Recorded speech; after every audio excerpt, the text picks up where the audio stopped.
I feel sort of a little out of my depth. Gary very graciously bought me lunch, mainly because I was poorer than him that day.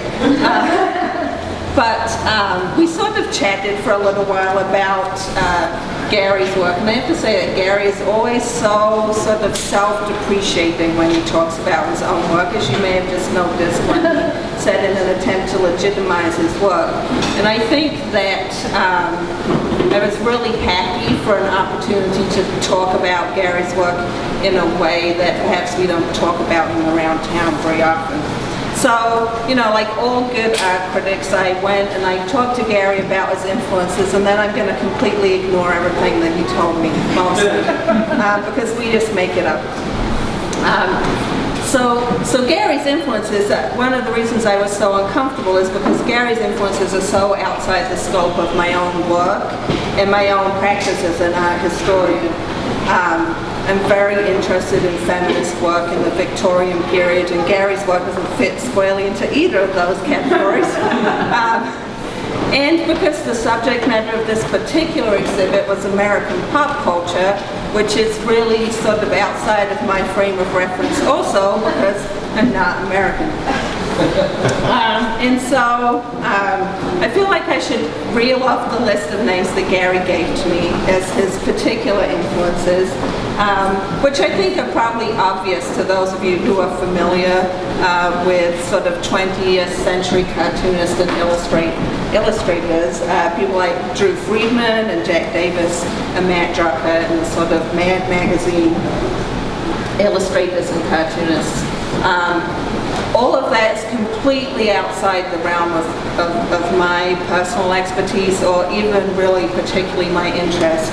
I have to say in my defense that in high school I did very briefly date a guy who was in a 70s style hair band who played Dungeons and Dragons and was into the whole underground comic scene, and that's about as close as I've ever gotten to the underground comic movement, and that was a very short-lived relationship.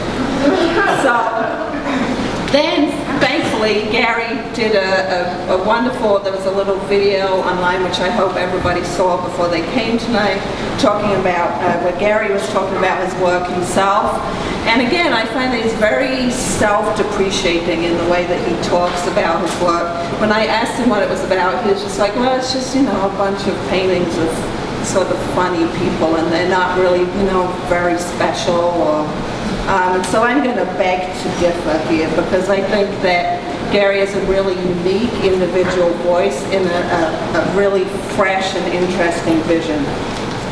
So when I look at Gary's work, sort of through the lens of my educational background, of course what I'm first struck with is the sort of pop reference from the 60s, so Warhol and Lichtenstein.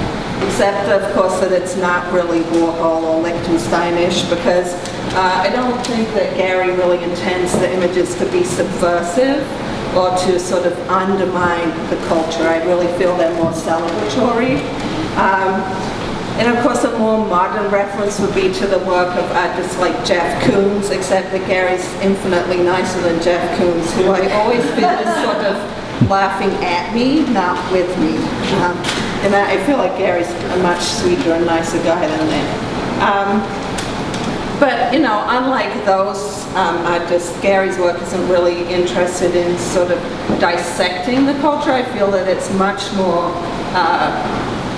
nostalgic. It has this sweetness and this really wry sense of humor that is really Gary. I really feel like his voice in the sort of niceness of Gary as an individual, to use a particularly British kind of phrase, really comes through in his work in a very clear way. And so I really feel like Gary's work in this exhibit particularly shares more with the sort of Norman Rockwells of the world than the Jeff Koons of this existence, because they really celebrate a particular moment in American history which is very alien to me. I have to admit that I had never seen Lucy until I was well into my 30s.